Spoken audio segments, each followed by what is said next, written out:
with John. He's the owner of this 1984 bus with the 1987 trim, and we're going to get it fired up. It's been sitting for about a year. It needs new batteries. It's pretty common when you buy a coach. It's $250, $275 problem, depending on where you buy batteries. So we're going to try and get it fired up here.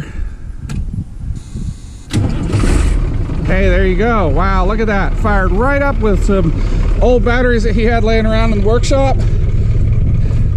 You know, a little bit of incomplete combustion. Once it warms up, that'll resolve. Cats do not have glow plugs, so you're always going to get a little incomplete combustion when you start them up, but you can't ask for more than that. This is a naturally aspirated 3208 non-turbo, so it's going to give you great scenic rides up hills, and has not run in a year. Sounds real nice. Thanks for checking it out.